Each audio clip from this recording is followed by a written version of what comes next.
Good morning friends, so welcome to the prelims booster session. आज का पहला topic है करप्शन परसेप्शन इंडेक्स। ये टॉपिक आपके सोशल इश्यूज और आपके गवर्नेंस दोनों के लिए इंपॉर्टेंट है। तो ट्रांसपेरेंसी इंटरनेशनल की रिपोर्ट करप्शन परसेप्शन इंडेक्स में इंडिया का 93rd रैंक आया है आउट ऑफ 180 कंट्रीज़। तो जो करप्शन परसेप्शन इंडेक्स है, ये पब्लिक सेक्टर करप्शन को जो है मेजर करता है और एक्सपर्ट असेसमेंट और ओपिनियन सर्वेस के बेस पर ये डिटरमिन किया जाता है। तो करप्शन को ये कैसे डिफाइन करते हैं सीपीआई में कि प्राइवेट गेन के लिए पब्लिक पावर का इस्तेमाल किया जाता है जब, तो वो करप्शन है। तो most widely use global corruption ranking है ये वर्ल्ड की, और हर साल इसको पब्लिश किया जाता है ट्रांसपेरेंसी इंटरनेशनल एनजीओ द्वारा 1995 से। तो हर कंट्री को स्कोर दिए जाते हैं 3 डेटा सोर्सेज का यूज़ करते हुए, 13 डिफरेंट करप्शन सर्वेज और असेसमेंट्स करते हुए, और वैरायटी ऑफ रेप्यूटेबल इंस्टीट्यूशंस जैसे कि वर्ल्ड बैंक या वर्ल्ड इकोनॉमिक फोरम का डेटा इसमें यूज़ किया जाता है। कोई भी अगर कंट्री का 0 स्कोर होता है तो मतलब सबसे ज़्यादा करप्ट है वो, 100 होता है तो मतलब बहुत ही क्लीन है। तो सिग्निफिकेंस इसकी ये है कि ये पब्लिक सेक्टर करप्शन को वर्ल्ड वाइड मेजर करता है और जो है रेगुलरली रिव्यू करता है कि क्या प्रोग्रेस हुआ है या फिर डिक्लाइन हुआ है किसी भी कंट्री में करप्शन के कंटेक्स्ट में। तो अगर हम 2023 के आंकड़े देखें तो करप्शन जो है वो बढ़ ही रहा है रादर वर्ल्ड में। ओवर 2/3 जो कंट्रीज़ हैं उनका 50 से कम स्कोर रहा है, मतलब कि एवरेज से कम जो है वो एवरेज से मतलब ज़्यादा करप्शन उन कंट्रीज़ में देखने को मिला है। ग्लोबल एवरेज मतलब 43 रहा है। तो मतलब एवरेज जो कंट्रीज़ हैं वहाँ पर करप्शन बढ़ा ही है।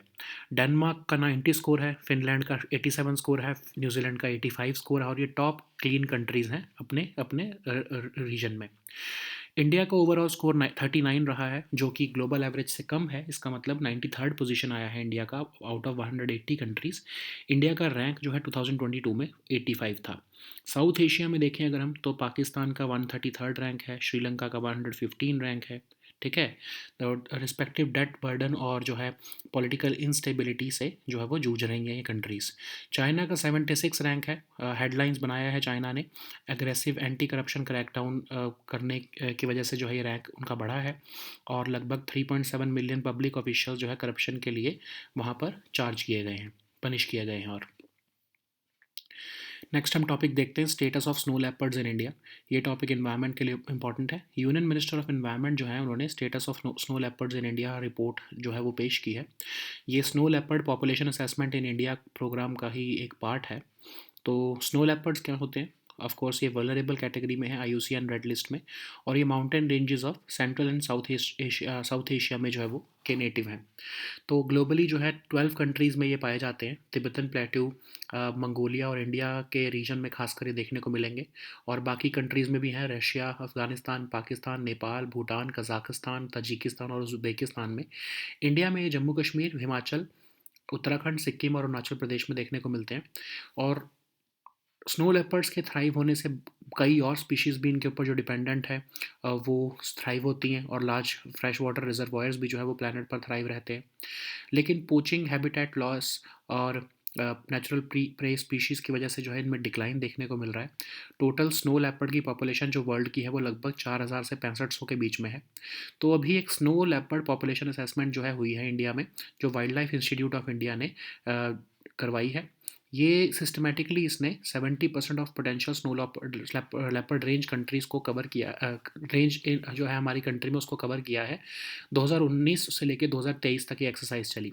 फर्स्ट स्टेप में स्नो लेपर्ड की स्पेशल डिस्ट्रीब्यूशन देखी गई है। सेकंड स्टेप में स्नो लेपर्ड की अबंडेंस देखी गई है कि कितनी है, और उसको एस्टिमेट किया गया है कैमरा ट्रैप्स का यूज़ करते हुए।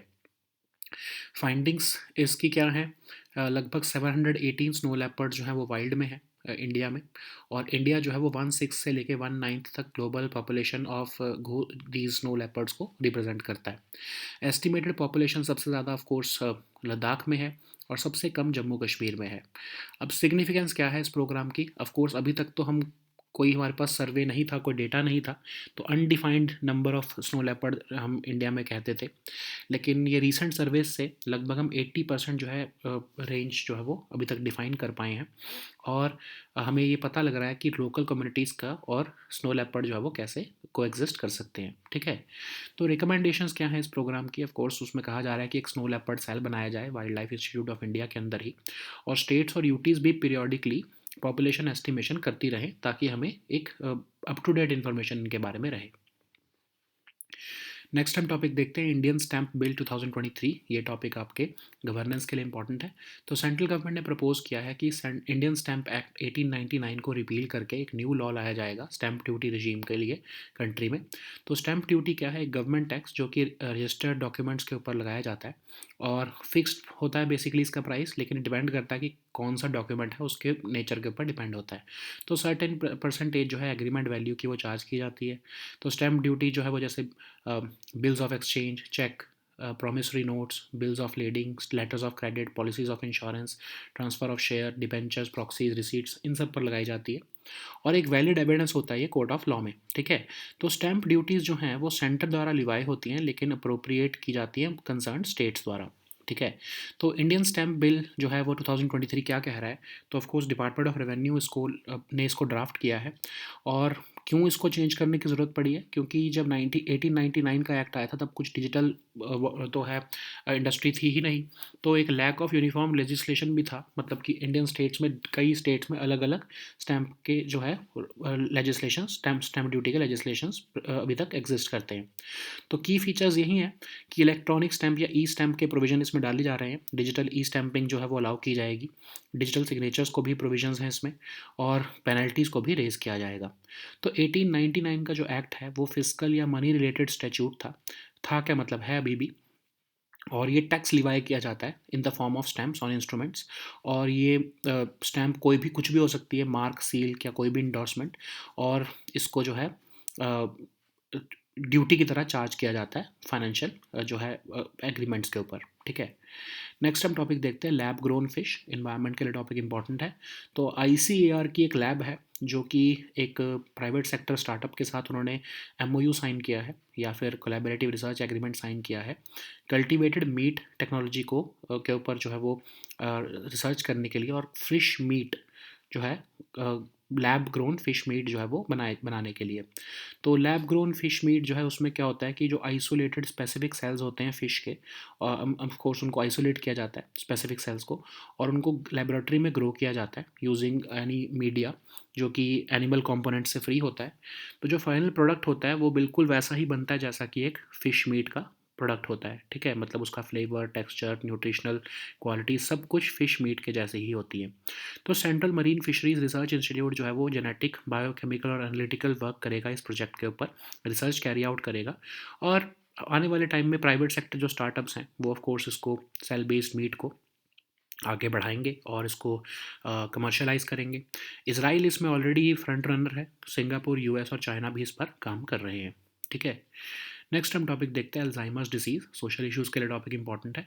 तो एक रिसर्च स्टडी के मुताबिक कुछ रेयर मेडिकल एक्सीडेंट्स हैं जिनकी वजह से जो है ये अल्जाइमर्स डिसीज़ एक पर्सन से दूसरे पर्सन में भी हो सकती है। तो अल्जाइमर्स डिसीज़ क्या है? एक ब्रेन कंडीशन होती है जिसमें प्रोग्रेसिव डिक्लाइन देखने को मिलता है मेमोरी में, थिंकिंग में, लर्निंग में और ऑर्गेनाइजिंग स्किल्स में। Most common type of dementia है ये इसमें वो पार्ट ऑफ द ब्रेन जो कि थॉट, मेमोरी और लैंग्वेज को कंट्रोल करता है उसको अफेक्ट करता है ये। पर्सन की ability to carry out daily activities जो है वो सीरियसली हैम्पर हो सकती हैं उसकी वजह से। कंडीशन जनरली जो है लोगों को इफ़ेक्ट करता है जो 65 ईयर्स या ओवर एज, उससे ऊपर की एज के होते हैं। और ये जेनेटिक, इन्वायरमेंटल और लाइफस्टाइल फैक्टर्स की वजह से इन्फ्लुएंस होता है। तो अर्ली साइंस जो हैं उसमें आपको ये देखने को मिलेगा कि कॉन्वर्सेशंस भूल रहा है पर्सन। ठीक है, एवरीडे टास्क परफॉर्म करने में दिक्कत आ रही है। कोई इसका क्योर तो नहीं है लेकिन कुछ मेडिकेशंस और थेरेपीज़ की वजह से जो है सिम्टम्स को मैनेज किया जा सकता है। तो डिमेंशिया क्या है? डिमेंशिया एक जनरल टर्म है जो कि कुछ भी रिमेंबर करने के लिए में, थिंक करने में, डिसीजंस मेक करने में जो है हम एक प्रॉब्लम होती है। अल्जाइमर डिसीज़ का मोस्ट कॉमन टाइप है डिमेंशिया का। डिमेंशिया जनरली ओल्डर एडल्ट्स को अफेक्ट करता है, बट इसका मतलब ये नहीं है कि जो भी नॉर्मल एजिंग होगी तो उसमें जो है वो डिमेंशिया होगा ही होगा। ओके, नेक्स्ट हम टॉपिक देखते हैं H1B वीज़ा। इंटरनेशनल रिलेशंस के लिए टॉपिक इंपॉर्टेंट है, इकोनॉमी के लिए भी इंपॉर्टेंट है। तो US स्टेट डिपार्टमेंट ने एक प्रोग्राम जो है वो लॉन्च किया है ताकि वो H1B फॉरेन वर्क वीज़ा को रिन्यू कर सकें डोमेस्टिकली। तो H1B वीज़ा जो है एक नॉन इमिग्रेंट वीज़ा है जो कि US कंपनीज़ को अलाउ करता है कि वो फॉरेन वर्कर्स को स्पेशलिटी ऑक्यूपेशंस के लिए एम्प्लॉय कर सके। तो ये स्पेशलिटी ऑक्यूपेशन क्या होती है?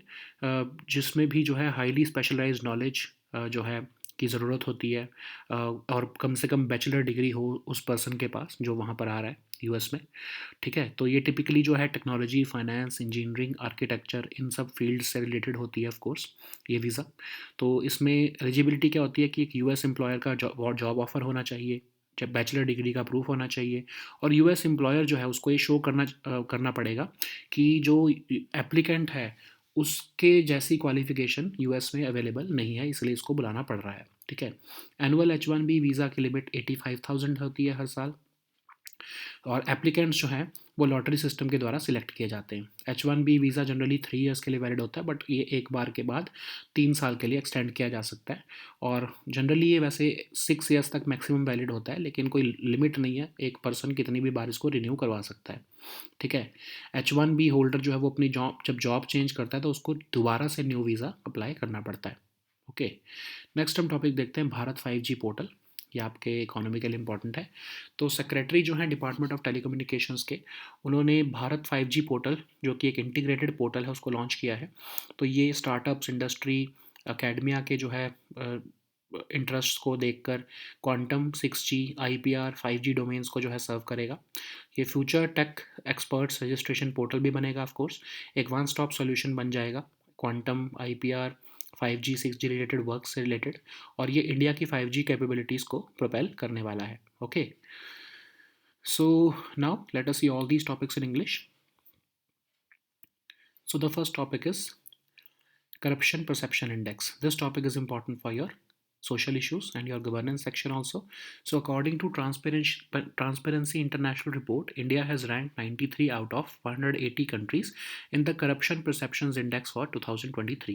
So this corruption perception index is an index which ranks countries by their perceived levels of public sector corruption, and it is determined by expert assessments and opinion surveys. Okay, so corruption is basically defined as any abuse of power for private gain, or basically you can say abuse of public power for private gain, and it is the most widely used global corruption ranking in the world. So it is published annually by the NGO Transparency International since 1995. Okay, it measures how corrupt each country's public sector is and perceived to be according to experts and business people. So how are countries scores calculated? Each country's score is a combination of at least 3 data sources drawn from 13 different corruption surveys and assessments. So these data sources are collected by a variety of reputable institutions, including the World Bank and the World Economic Forum. So this data is used to give a score to a country which ranges between 0 to 100. 0 means highly corrupt and 100 means very clean. So what is the significance of these rankings? So these rankings measure public sector corruption worldwide, and they combine different manifestations of corruption into one globally comparable indicator. So this process, or this as CPI, is regularly reviewed so as to make sure how a country is making progress or it is regressing back to more corruption. Okay, so what is the status of the 2023 index? This index has shown that corruption is thriving across the world. Over two-thirds of the countries have scored below 50 out of 100, and global average is stuck at only 43. The most clean countries are Denmark, Finland, and New Zealand in this ranking, and India has an overall score of 39, which makes it stand at 93rd position out of 180 countries. India's rank was 85 last year. Okay, I mean in 2022. So in South Asia, both Pakistan and Sri Lanka are grappling with their debt burdens and political instability, so their rank is very bad. China has also made headlines with its aggressive anti-corruption crackdown, so that's why their rank has improved over the last decade. Okay. So the next topic is status of snow leopards in India. This topic is important for your environment section. So Union Minister of Environment has recently released the report on status of snow leopards in India during the National Board for Wildlife meeting. So this report was released as part of the snow leopard population assessment in India program. So what are snow leopards? Snow leopards are mammals belonging to the genus Panthera. They are listed as vulnerable in IUCN Red List, and they are native to the mountain ranges of Central and South Asia. So they can be found in 12 countries, and their largest share of snow leopards are found in Tibetan Plateau of China, followed by Mongolia and India. Other countries include Russia, Afghanistan, Pakistan, Nepal, Bhutan, Kazakhstan, Tajikistan, and Uzbekistan. In India, they are found in Jammu Kashmir, Himachal, Uttarakhand, Sikkim, and Arunachal Pradesh. And snow leopards population also has indirect impact on other species and even the large freshwater reservoirs of the planet. But poaching, habitat loss, decline in natural prey species, and retaliatory killings are due to human wildlife conflict are the main reasons of this big cat being under threat. So the total snow leopard population in the world is roughly estimated between 4,000 to 6,500. And what is the snow leopard population assessment in India program?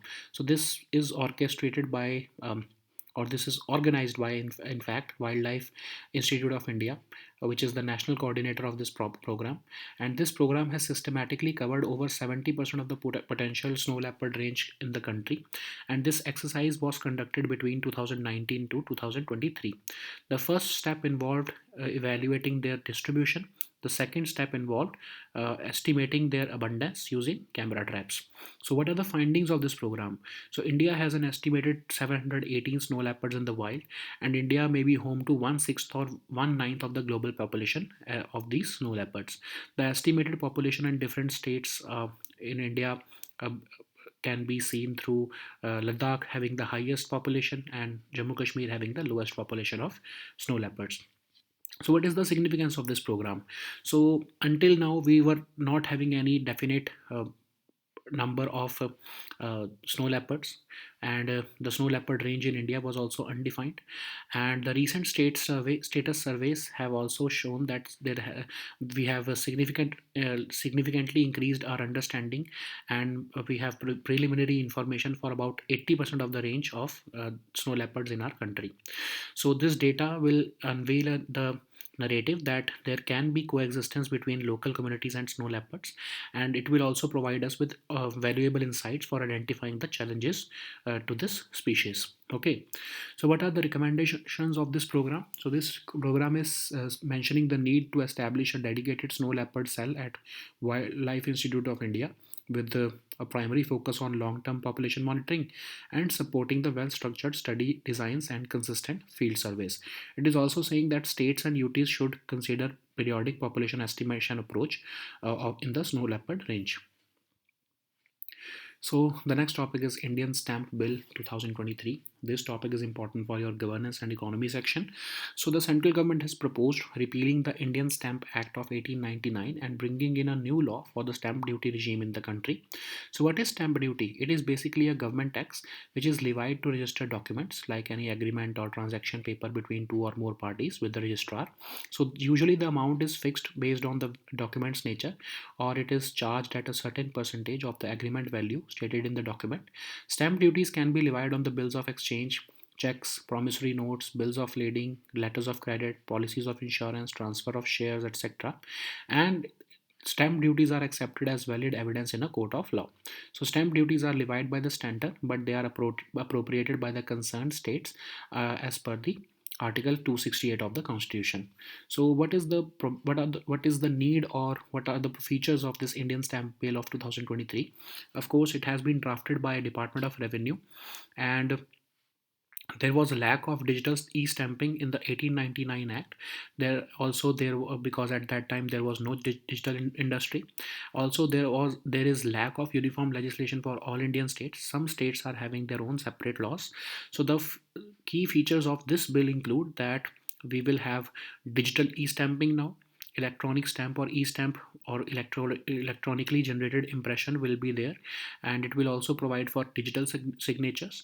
The draft bill also proposes to raise penalties. Okay, so the Stamp Act of 1899 is a fiscal or money related statute which is basically dealing with the tax levied in the form of stamps on instruments recording transactions. Section 2 of this act says that an instrument refers to any document which creates, transfers, limits, extends, ends, or records a right or liability. So, according to this act, a stamp means any mark, seal, or endorsement made up by a person authorized by the state government. Okay. So, the next topic is lab grown fish. This topic is important for your environment section.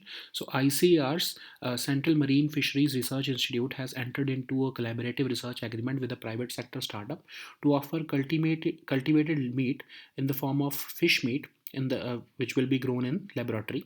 So what is lab grown fish? So it is basically cultivated or cultured meat. It is produced by isolating specific cells from fish and growing them in laboratory setting using media that is free of animal components. The final product is expected to replicate the flavor, texture, and nutritional qualities of real fish meat. And what is the role of Central Marine Fisheries Research Institute? It will focus on genetic, biochemical, and analytical work related to the project. It's a cell culture lab. It will carry out research on early cell development. It will focus on developing cell-based meat of fish such as pomfret, kingfish, and seerfish.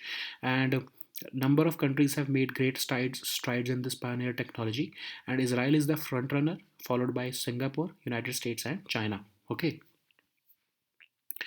So the next topic is Alzheimer's disease. This topic is important for your social issues. So, as per a recent study, rare medical accidents can lead to transmission of Alzheimer's from one human to another.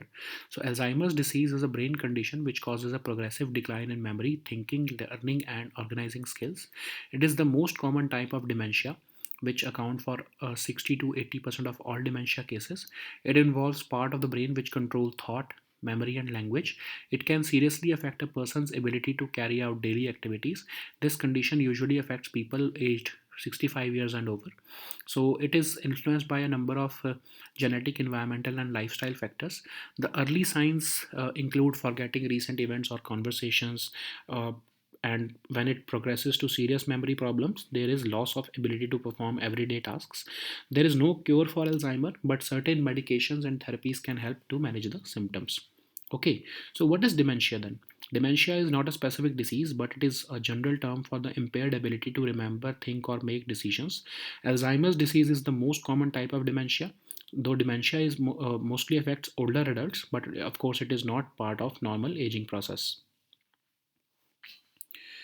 So the next topic is H-1B visa. This topic is important for your international relations and economy section. So US State Department has recently launched a program to renew the much sought after H-1B visa for domestically.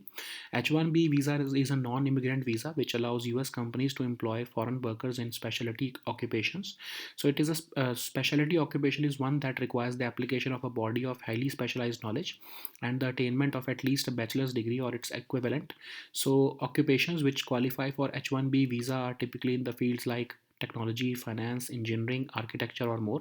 So to be eligible for H-1B visa, one needs a valid job offer from a US employer, proof of bachelor's degree or equivalent. A US employer must also show that there is lack of qualified US applicants for this particular role.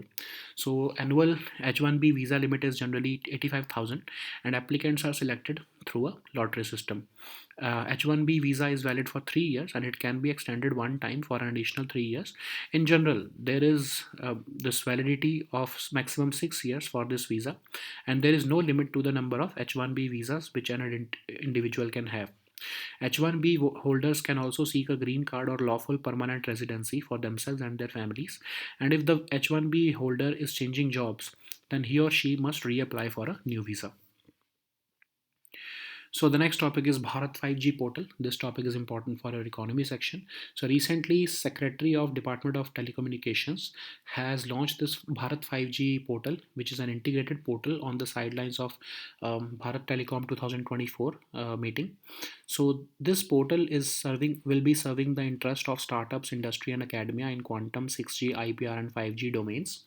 And it will also feature the future tech experts registration portal in collaboration with Panit USA, which will help and advise the Indian telecom system ecosystem to advance the goal of Atmanirbhar Bharat. It will act as a one-stop solution for all quantum, IPR, POC, 5G, and 6G related works, and it will propel India's 5G capabilities to foster innovation, collaboration, and knowledge sharing within the telecom sector. Okay. So these were our topics for today.